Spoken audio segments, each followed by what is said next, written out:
Ok, voluntarios, levantem a mão, quero 5 duplas. Uma, ok, o que mais? Ok, 2 aqui, 3 aqui, 4 aqui e mais uma. 5 aqui, ok, muito bem. As primeiras, né? Em frente.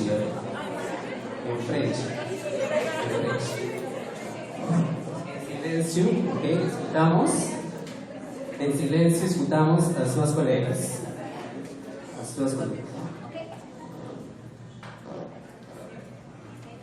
3, 2, 1, vamos. Oi, meu nome é Mauro. Como você se chama? Oh, prazer meu. Palmas, meninas, palmas, muito bem. Parabéns. Segundas, por favor. Aqui.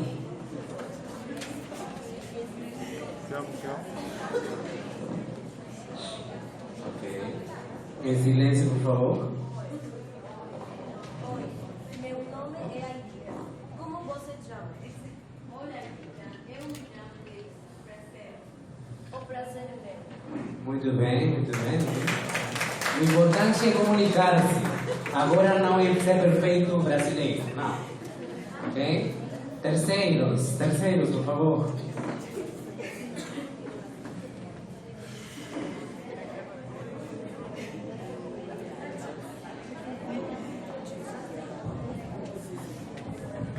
Ok? Terceiros. 3, 2, 1, vamos.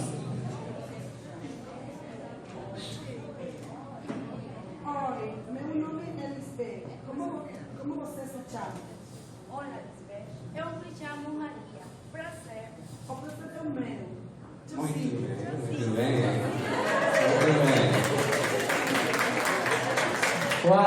Quartas. As quartas voluntárias. Atrás. Quartas, quem diz? Por aqui. Quinta. Quartas, sim. Penúltimas.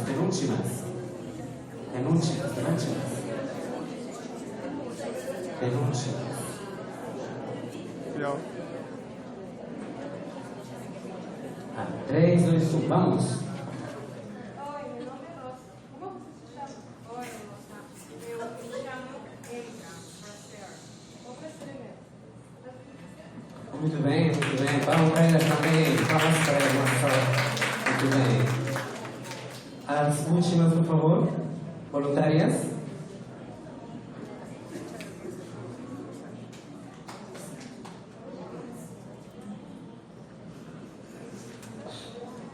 Ok. 3, 2, 1, vamos. Oi, meu nome é Milagros. Como você se chama? Olá, Milagros. Eu me chamo Stefania Prazer. O prazer é meu. Muito bem. Vamos para elas.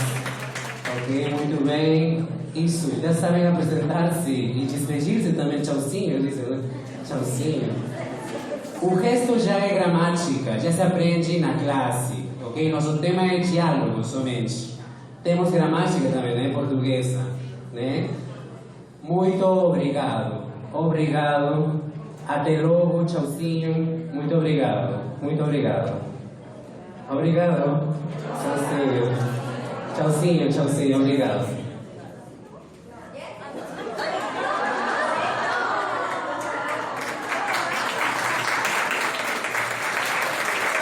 Boa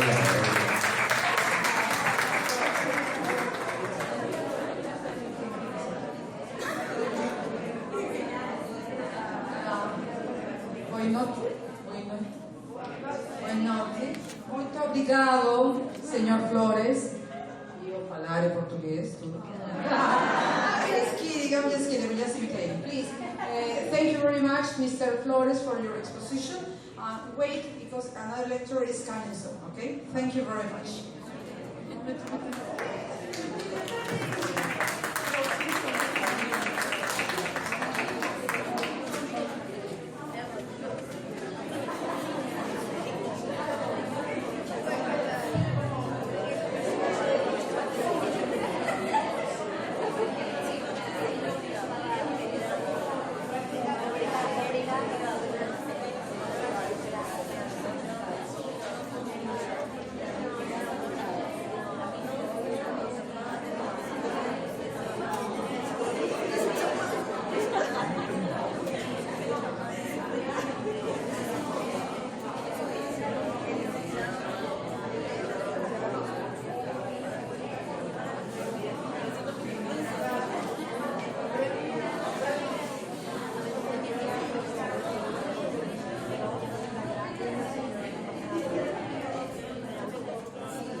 ¿Has intentado hacer zoom? No. A ver, ¿cuándo son?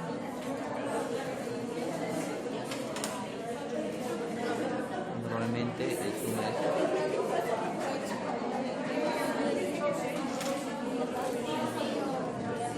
No. Ah, como así. Ajá. Creo que es cuando se desconecta y tú cuadras. Entiendo lo que te digo, ¿no? Antes de, pero no lo conecté. Antes que empiece a grabar, normalmente es así.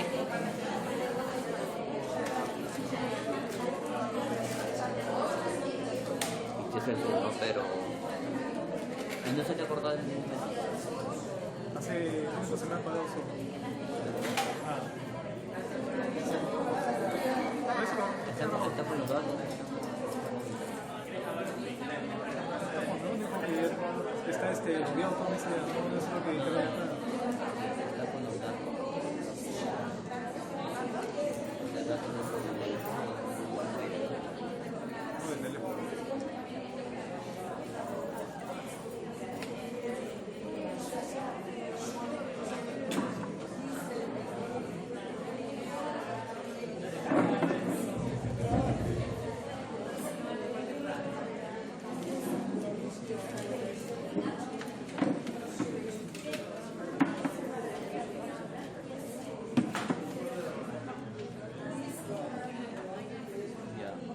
¿Sabes qué?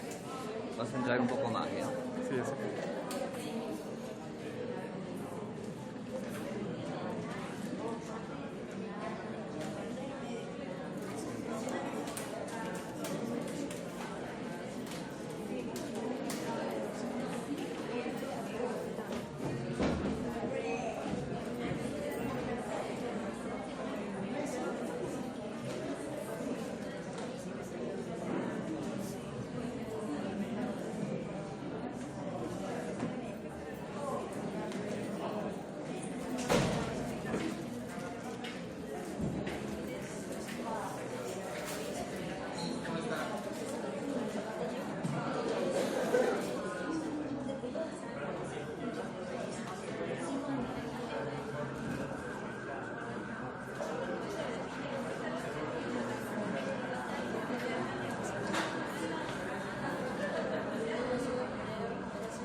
Good afternoon.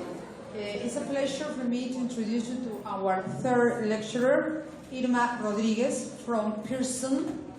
Irma Rodriguez is an academic consultant for Pearson Hispanoamerica and has wide experience in teaching students at all levels and improving their English communication skills for general or specific purposes.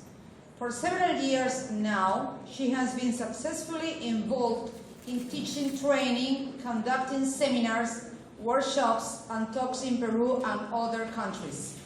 Irma specializes in dealing with methodology in English language teaching, and her presentations are highly motivating and inspiring. Please give her an applause.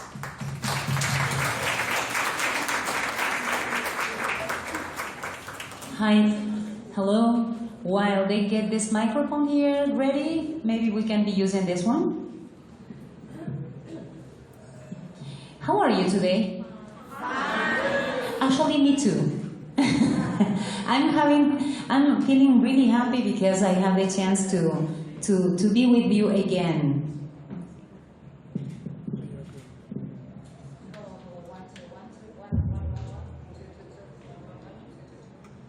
Okay, maybe this microphone will help for a while.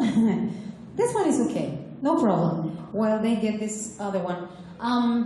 First of all, before starting with my presentation, I would like to thank you all for giving me the chance to share some ideas with you, because I'm not here to teach you anything. I'm going to learn from you, you know? But they say that teachers come in all shapes and sizes, and that's true. I am a teacher myself, and I know what all this is about.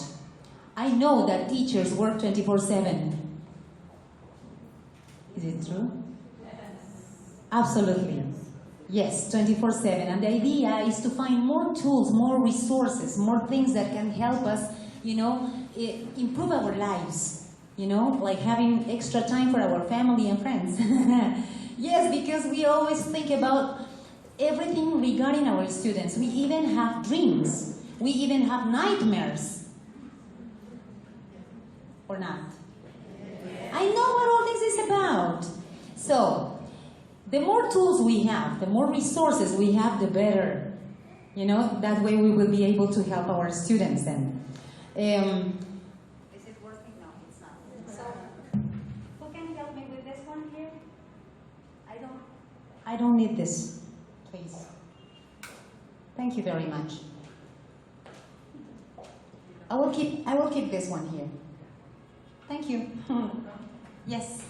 Yes, okay, so one of the things when we are talking about resources, when we are thinking about tools or instruments, whatever you want to say, for making our lives easier, is knowing some methods, some techniques that can help us. Not only the resources that we have as we count on books, for example. We say that resources, let's mention right now some resources you have for teaching. The book, yes, what else? The platform, pictures, visual aids, the board, audios, realia, and from out of all this you are mentioning which one is the most important resource for teaching? Which one is the most important resource for teaching? The board. The board. No, the book. What? The teacher, and that's the answer. You are the most important resource for teaching. You know, you have eye contact, body language, your message you deliver. Everything is the most important factor for teaching. And it's for free. You don't need to pay. You have it with you all the time. It's incredible. But sometimes being the most important resource, us as teachers, many times we need other tools, we need other things, we need to know how to manage, for example, in the classroom. Because you may have the knowledge, but if you don't know how to manage certain situations, your message won't be delivered. And that's true. That's what we call classroom management.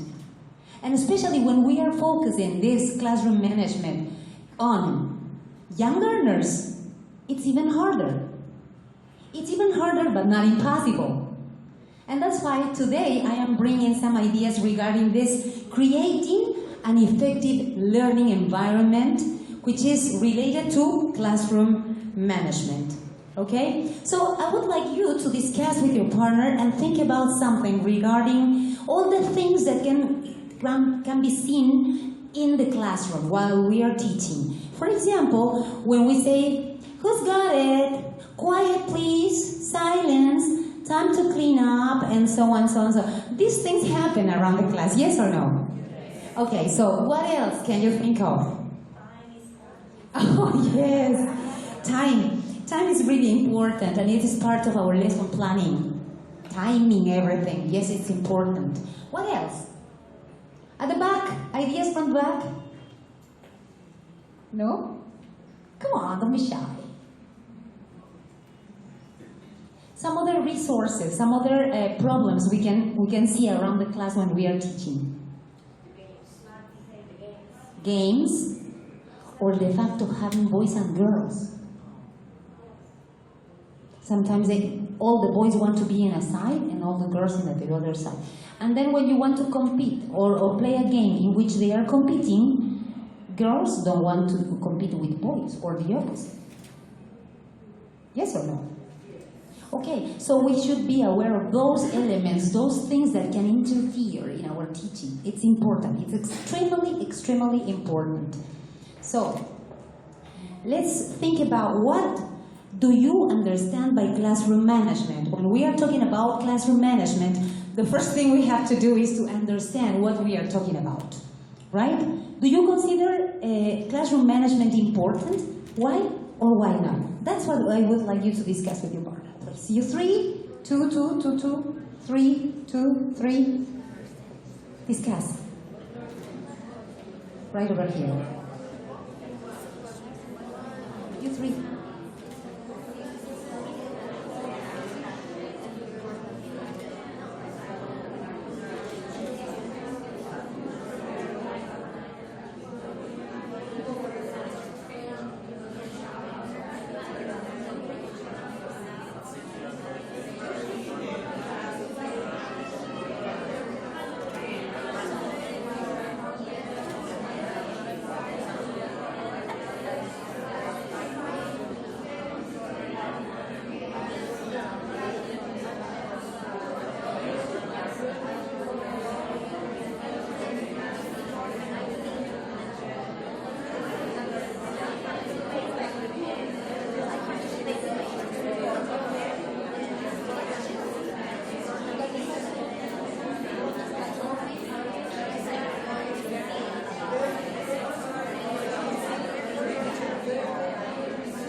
Three, 2, 1, and 0. Thank you very much. I could be around seeing how you are sharing ideas, and when there is a lot of noise, it's good. That means that everyone is participating, everyone wants to say something, which is good. This is part of what we can see in classroom management.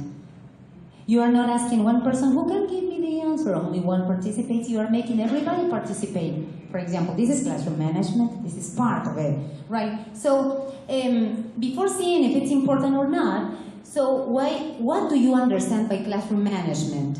Well, classroom management means using a variety of techniques to ensure smooth running of events and activities in a classroom. This includes forward planning as well as management of learners in class. Is that clear?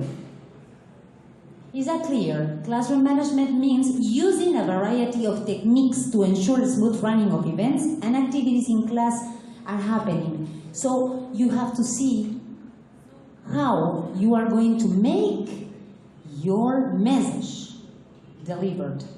You are going to make sure that what you want the students to learn goes there to them. Because you can know, you have the knowledge, you have the information, but if you don't know how to deliver them, if you don't know some techniques that can help you deliver that message, then nothing happens. Then as soon as they finish class, they close the door and they say, what was your class about? I don't know, but I was present. See?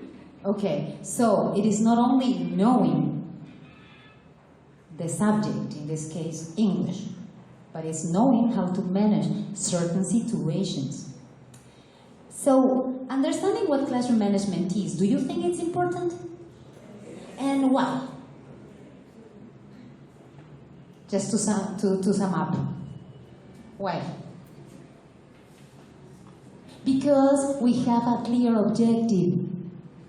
And we want to reach that objective. And we want our students to reach the objective as well. Which is our main objective, in the end. Correct? Yes? Okay. So we all agree on this matter. Great job. We are going to see now one of the most important aspects when we are teaching. You know what? I said, you may have knowledge. You may know certain techniques that are going to help you. But if you don't believe in yourself, then nothing happens. This is a very important element.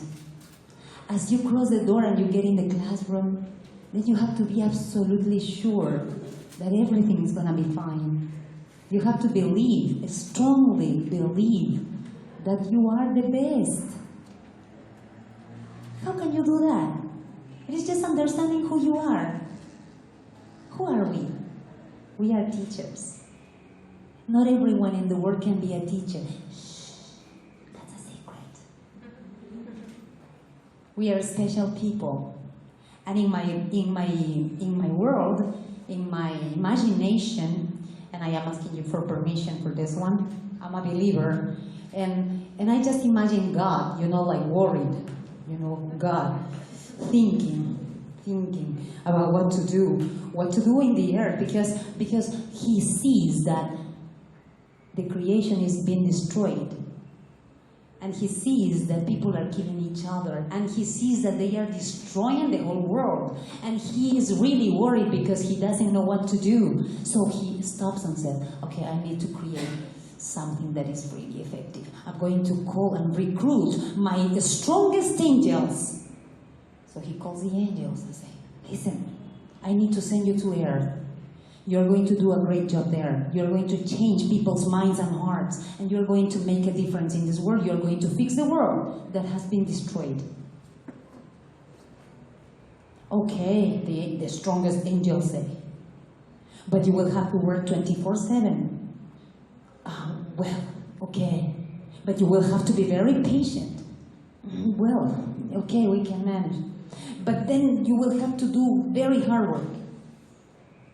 Okay, no problem. All right. And he sent the angels, and they are working here really hard. And you know who they are. Who are those angels? Teachers! Yes, that's right. So, not everyone can be a teacher, and you are teachers. And you are making this great change in the world. You are changing people's minds and hearts. But if you don't know about the tools that can help you reach that message or objective, then you won't be doing anything. Teaching English or teaching whatever is just the tool. But what is behind that is, like changing people's minds and hearts. And that is going to help us have the chance to improve people's lives through learning. And that's how we are going to change the world. Wow, such a big responsibility you have now. Yes or no? Yes, so since I am in front of many of those angels now, I would like to give a big round of applause to everyone here. Come on, claps. To all of you. Woo! Wonderful. Believe in yourself. That is who you are. That is strong angel. That is who you are. And you have to believe in yourself. Believe that everything and every little thing you are going to say or do in class is okay. It's fine. Because you've already planned it. You have a lesson plan. You have a great book. You have great material, good resources. You have everything. So, bye-bye fear. You are there. You are the one. And so every time you get into the class, you have to say, I strongly believe that what I am doing here is making a great change in the world. And that's going to happen. And you are sure of that. Believe in yourself. That's the first thing you have to do. Not only knowing everything, but believing. You have to be consistent, and you have to have great organization. For example, like seating arrangements, procedures, open activities, overplan, don't rush. All those things are going to help us run our lessons in a smooth way, right? For example, in terms of classroom management techniques, we can consider seating arrangements. Needs to give every student easy access to teaching focal points. You choose where the students sit, change seating arrangements often, so invite them to do that, or explain that to them. Not only saying, okay, now please, the ones at the back come to the front and you go here, there, and the students do it. But if they don't know why they are doing that, they won't understand. But usually during the first day of class or the first 2 days of class, you tell them and you make them aware why you are doing every single thing in class. If they know, they will do it because they understand. When you say, okay, practice the conversation in pairs, what do they usually do? Okay, you start, and then you are A, I am B. Okay, now the opposite. I am A, you are B. Okay, teacher, finish.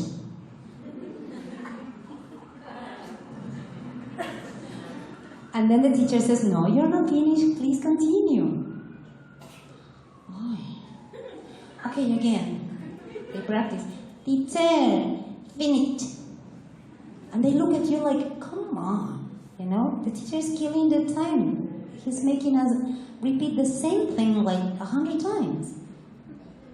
And they don't understand why you are insisting on that. But at the beginning, when you start the course, you tell them and you make them aware how important it is for them to repeat. Repetition. The brain works like this. The more repetition there is, the faster the brain gets the information, traps it, and is part of it. And that's how you can acquire the language.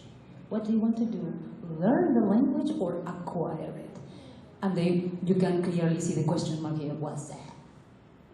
What is the teacher talking about? And then you explain, well, the difference is that when you only learn, you do it consciously and you can easily forget it. There is no practice. When you acquire the language, it's part of you and you will keep it for the rest of your life as you are keeping Spanish. And they think, And then you tell them, what do you want me to help you do? Learn or acquire? Acquire, they say. Well, for acquisition, there is a lot of repetition. If there's no repetition, the brain doesn't trap the information and nothing happens. In the moment of repetition, you're repeating, the brain does that job, catches the information and traps it forever. You want to repeat then? And then in the moment you say, next time, practice the conversation in pairs. Then you say, okay, yeah, that's enough. And they continue, stop, please, stop. And they cannot stop because they understand how important it is for them to do it. And they say, ay, es que no tengo tiempo, se me va el tiempo explicándoles eso. It's better to do that at the beginning to make them aware, and the rest of the course runs smoothly. It's much better to make them aware then. So, whatever you have here as techniques or seating arrangements or things, you explain that why you are doing that. It is very good for you to change seats because of this or that. It is not only because the teacher wants to, but there is a reason, and they do it. Next time, you won't need to ask them to change seats. They will do it by themselves, you know? So it happens like that, or that way. There are some examples of seating arrangements, as at a school, for example, here. This other one. Can you identify some of those? The ones that you use? Yes? And it all depends on what you are doing. Look, there are many more. What you are doing and who you are working with. What the purpose of it is. For example, right now here, I have a lot of chairs. And I say, okay, now you're going to make a circle. Every 5 students make a circle with the chairs. And there is a lot of noise, you moving the chairs. And this finally you take about 8 minutes to do that. Once you're ready, okay, I say, yeah. Now say nice to meet you, nice to meet you too. Now go back to your places. And what's the point, right? So if there's a lot of movement, you need to know what exactly you are doing, why, and with whom. Correct? So it is not just like considering this just like variety because of that. No, it's because of a reason, a clear reason, you know? Depending on the activity, depending on what exactly you are doing, you will be choosing one of these. All right? So another thing, not only seating arrangements, but also pairing and grouping students. Sometimes it is good to make them work in groups. Some other times it is not. It is just like pairs. But whatever you choose to do, make sure that you are delivering clear instructions. If possible, repeat instructions 3 times. First time, now guys, you are going to do this. If you have photocopies, for example, never ever deliver the material before giving instructions. Never. Many times we make this mistake and say, okay, let's see, now you're going to work with this. And then you say, okay, start. And the students immediately turn around and say, ¿qué hay que hacer? Haven't you identified that in class? Yes, right? It's really familiar to you. It is. Yes, it is very common to see that. ¿Qué tengo que hacer? And then you waste time, precious seconds or minutes, because you have to explain that again and start again. And so, what is it? The process should be like, first, you show them the material. Now we are going to work with this page.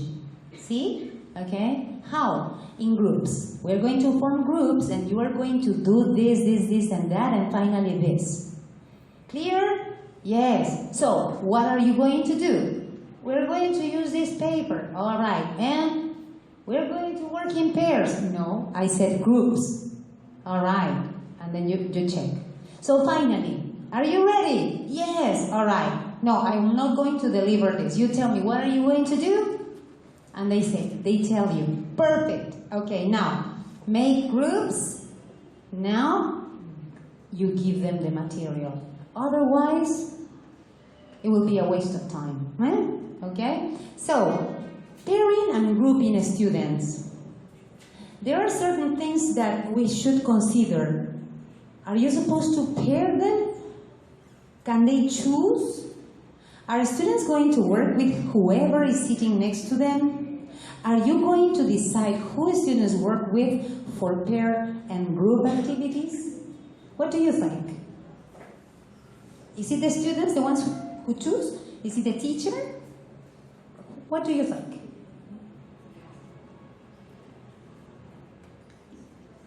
Are students going to work with whoever they want to? Be careful. be very careful, because if you say, for example, okay, choose a partner, you can see one student that is isolated. Yes. No, contigo no. It happens, especially with young learners.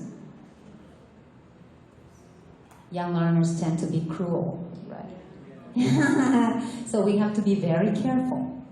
And bullying and all this is our responsibility, right? So it is much better to choose. And then you have to be very careful too. Very careful to consider. For example, in this case, you can see three pairs, and there's one isolated. In that case, what do? You say, okay, you three. You immediately decide, you say, you three, you two, right? As I did before, when I was making you this cast, that's what I did, right? You three, you two, you see? Okay? Exactly like this. So you can consider mixed ability students together, stronger students together, and weaker students together, the stronger students with weaker students, the students with similar learning styles, and many more characteristics. These characteristics, are essential to identify in the classroom. And do you know who that is? Oh my God. Yes, that's Jeremy Harmer, my friend, excuse me. He's also a musician, and we were playing some music together. Well, we were no, believe me, having a talk with Jeremy Harmer for a minute, it's like reading a whole encyclopedia. He's so good. He knows everything. He's so good. So I had the chance to meet him and learn a lot from him.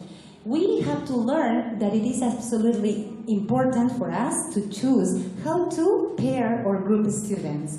We know that in a classroom we have weak students and strong students, but we have to be very careful. All the weak students this way, the intelligent students this way, please. Please, all the intelligent students come to the front, the dummy students please go to the back. Oh my God, they go like back home like they want to commit suicide. Come on, right? So we should be very, very careful in pairing or grouping them, right? According to what Jeremy Harman says, how do we decide whether to use pairs, groups, whole class, or individual partners? It depends on various factors.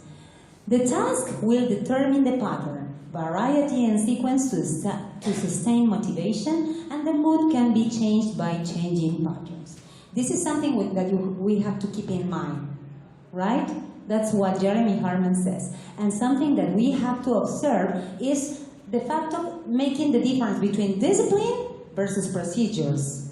When we talk about discipline all by itself becomes a power struggle between students and teachers, while procedures are just the expectations that become the norm.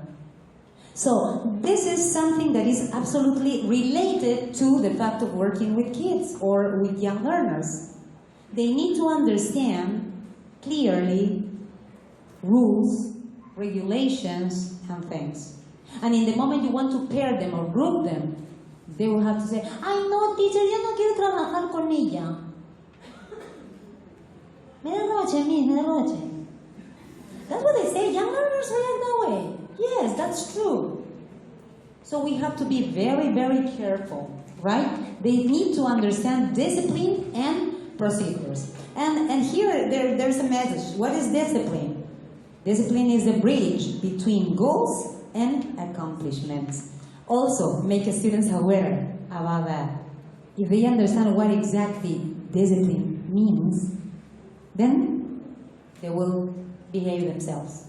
Right? Okay. So when we talk about classroom procedures, 3 to 5 explicit rules that are non-negotiable. We don't want to negotiate our rules. Yeah, okay, if tomorrow you bring a hamburger or an apple, then I will give you the opportunity to do this. Nothing. Rules are rules, and they need to be respected. And you are the one. You have to be consistent. These are examples of one of those rules. Talking turn, line up to enter the room, permission to leave the seat, or permission to go to the bathroom or something. No? Those are class rules. And they have to be delivered clearly from the very beginning. Making them understand that you are the leader. Making them understand that they can take part of what is going to happen in the class, because you are inviting them to give ideas, what they want to do, or so, but they need to clearly understand that you are the leader. That in the moment that you look at them like this, they understand what is happening. And they stop. They need to have it clear, you know? Okay? So there are some examples of how you can manage this. For example, morning procedures. As you can see, there are just 5. You're not going to have a long list of 15 things there. Okay? Walk quietly in the classroom, place your backpack on the hook, etc. This is another example. Do you like it? This is Miss G's classroom rule. This is another one. As you can see, there are 6 to 5, or 5 to 6, or 4 to 6 rules. More than enough. And there are many, many forms, like in this case, being our best, for example. Be responsible, be positive, be a good listener, be responsible, be cooperative, be. Right? So, also, these kind of messages, like voice levels, you know, there are sometimes like you have great ideas, you plant everything fine, and then you come to the class, you get into the class is full of students, and then you say something like this.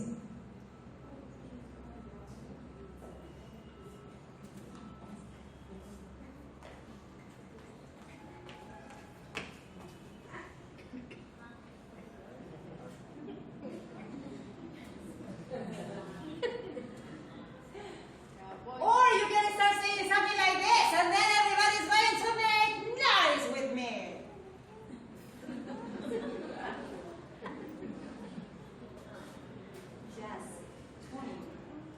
Tuning. Tuning.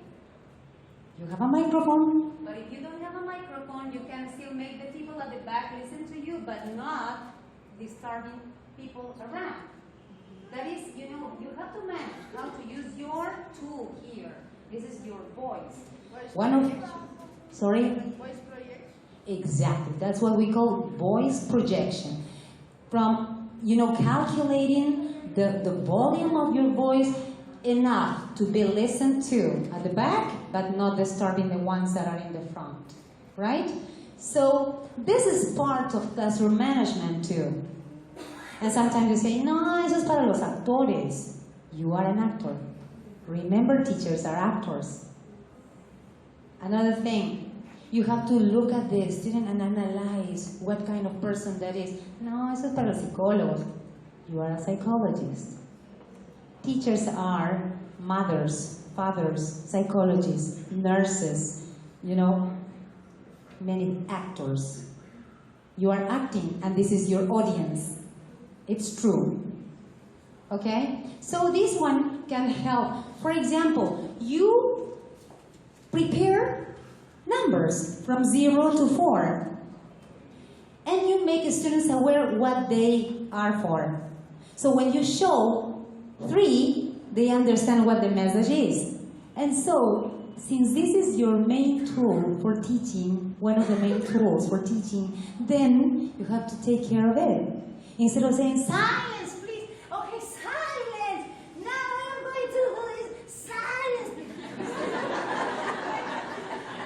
You know, yeah, it's awful. You get older. In a week, you are like 3 years older. No, that's true. So instead of doing that, just like make them aware what they mean. Show them the numbers, and that's it. They understand the message, and they love it. They love it. No, that's only for children. Many people say, no, it's not for children. It's for teenagers. It's for adults. It's for everyone. And everyone loves it, for sure. Uh-oh. Ángel. Ángel. que da luz a mi vida. That's Ángel Rebolledo. Okay. Ahí está.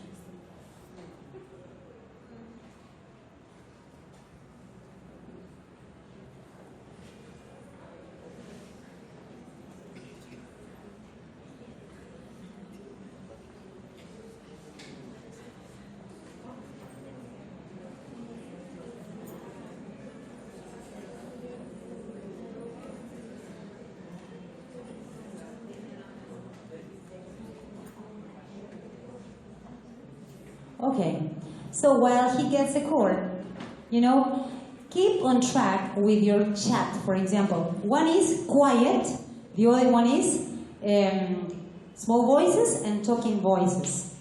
You are just going to show them the cards with the information and they will be able to identify the information in the cards.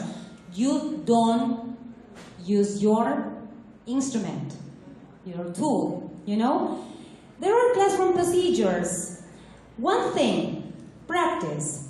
You will need to practice the procedures with the students until they become automatic and they become something familiar to them. If you do it only once, bye-bye, they will forget. You have to do it many, many times until they come automatic, But there is something that we have to know.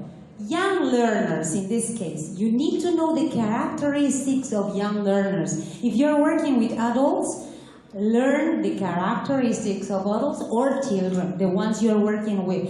Don't treat adults the same way you treat little kids. They are all different. The attention span is different. Everything is different, so we have to be aware of that. Once we know who we are working with, then we teach them the procedures. They understand the procedures very well, and then you will see how they participate. Following procedures, they will be able to say, me. When you say volunteers, me, and you have to choose. It's wonderful. You see? So, whenever we are talking about rules, we have to be consistent. We will have to be very consistent. If we say something, like mothers, no? Si haces eso, no ves televisión.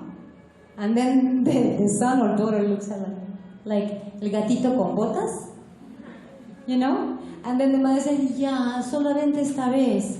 But if you do that, it is dangerous because then next time they know, they can identify what the tool they have or the weapon they have, because it becomes a weapon.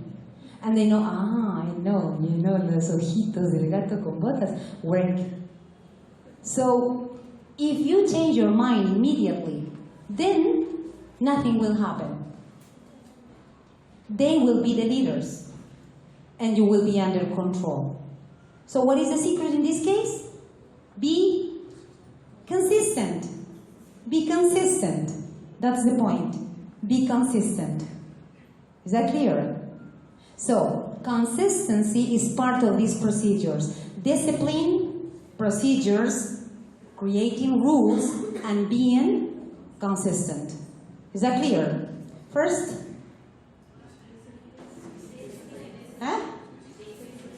Discipline. Discipline. Next? Procedures. Then? Rules. Making rules and making them respected. Then? Being consistent. Being consistent. That means if you say something, respect it. If you say no till the end. Correct? Is that correct? All right. So, let's continue. Could you please give us a minute? Thank you.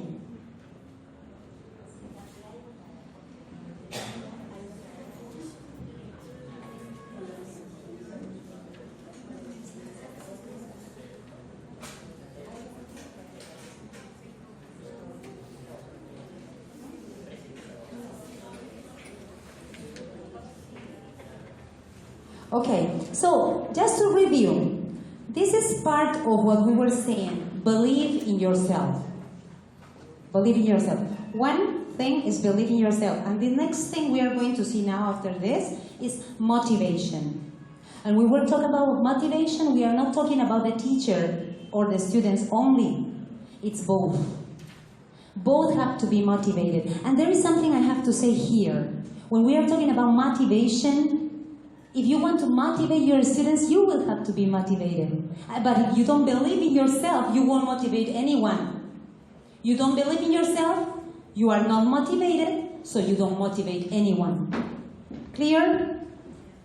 So these are two factors that you have to keep in mind when we are talking about classroom management. It's not only knowing all these things, but you have to believe in yourself and you have to be motivated to motivate others. Right? Motivation. How do you think you can motivate the students when you are in class?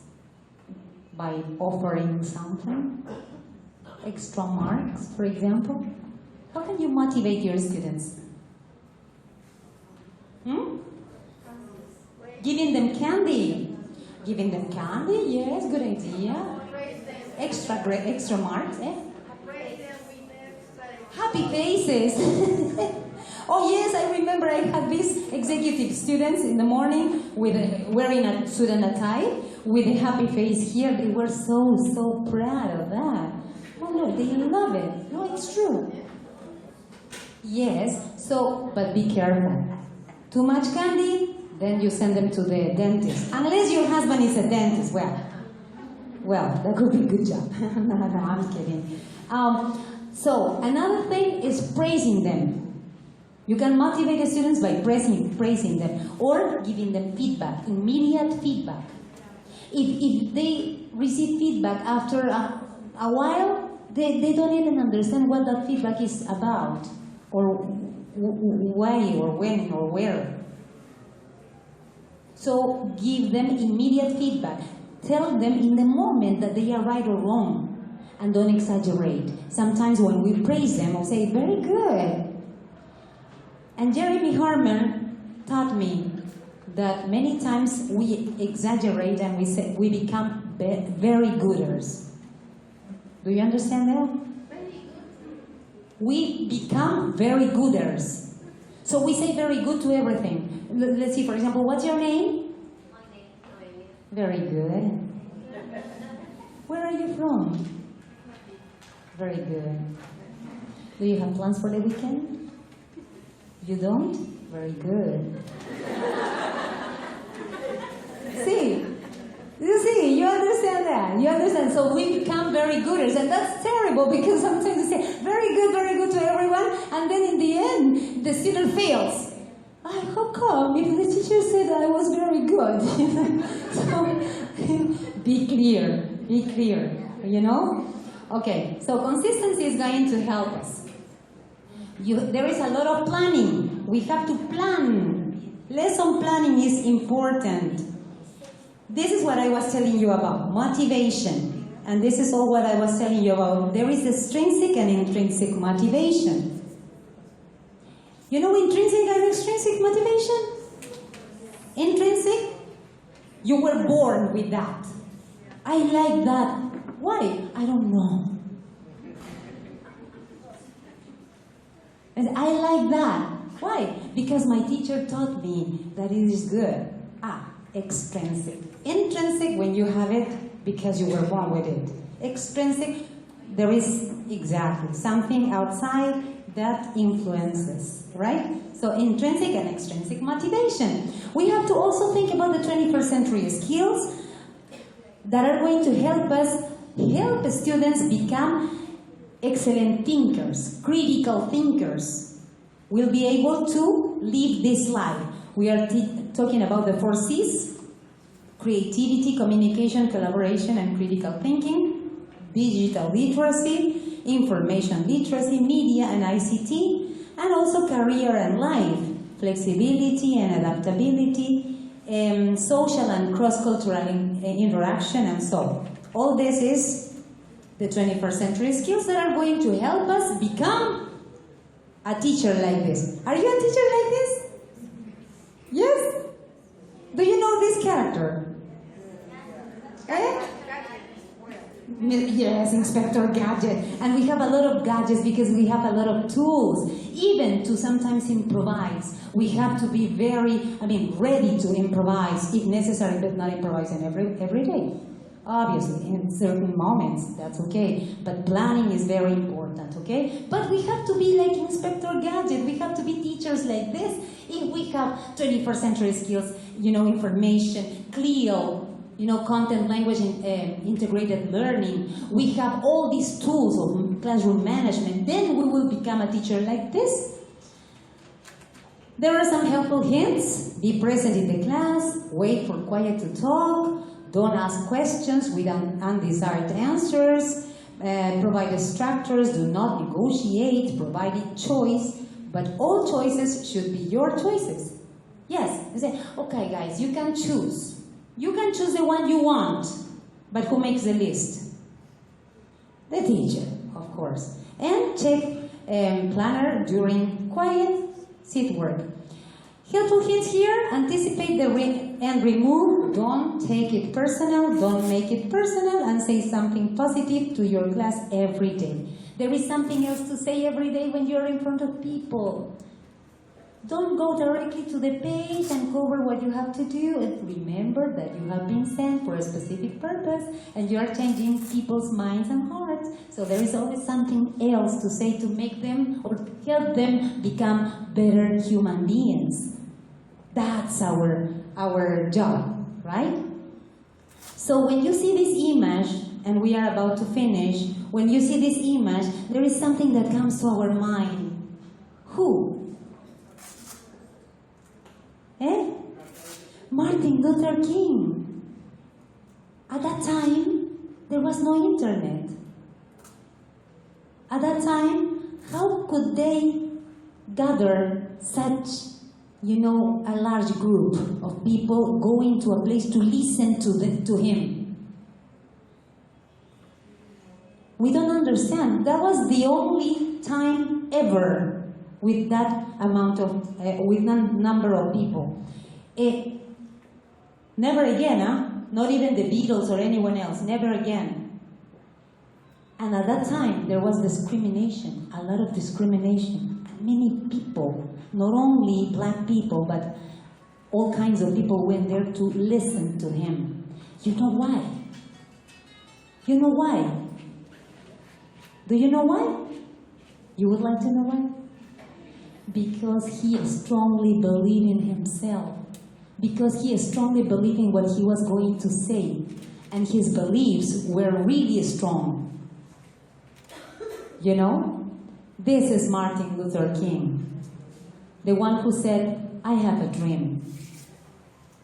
Same, in your cases, I have a dream. What's your dream? Your dream should be about changing the world. Making this big difference. Improving people's lives through learning, helping a lot of people. And you believe that you can do that. You strongly believe that that's possible. I have a dream. Look at him. We were talking about the voice as a teacher. We were talking about body language. Is that true? His hand, where he puts his hand. Where he is standing. When you are standing in the front on a side, that has a meaning. If you are standing in the front, in the middle, that has a different meaning. If you are standing in the classroom, in the middle of the classroom, that has another message. And the students know. You can use your body language to even say, what do you need? Good job. Just by touching someone's shoulder. That makes a great difference. You are really proud of that too. Yes, of course. You have to feel that you can feel proud of it because you believe in yourself. You have a great dream and you can make this big change. Having believe in yourself and a lot of motivation, managing the class, knowing classroom management. That's the idea. So, that is the final message. And I hope I could help you with these ideas. Thank you very much for giving me the time to share. Thanks.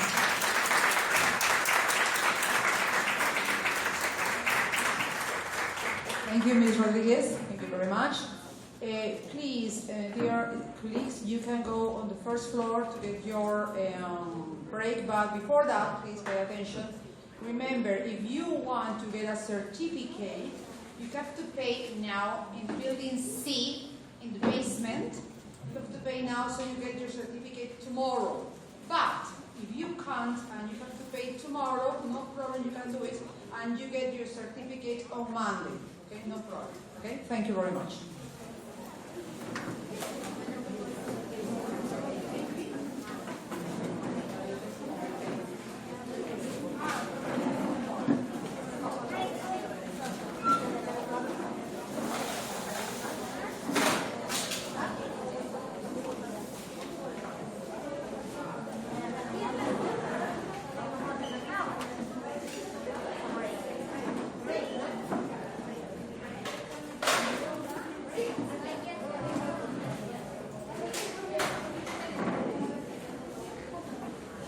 Apagaré. ¿No? Apagaré. ¿Qué puedo aprender después? Pregúntale en RAI. Ahí te RAI. No es. ¿Ah? No es. El levanta no es. No, no es. Vamos a ver. A mi hermano le pregunto mejor. ¿Ah? A mi hermano le pregunto de eso.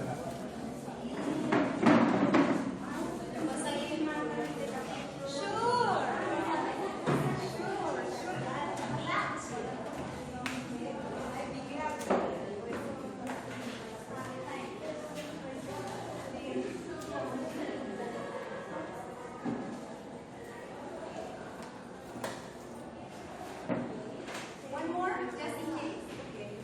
Just in case, one more. Oye, está en el break. ¿Apago los modos o que se quede medio antes? Thank you so much. Okay, sure, sure. Ajá. Porque se quede prendiendo.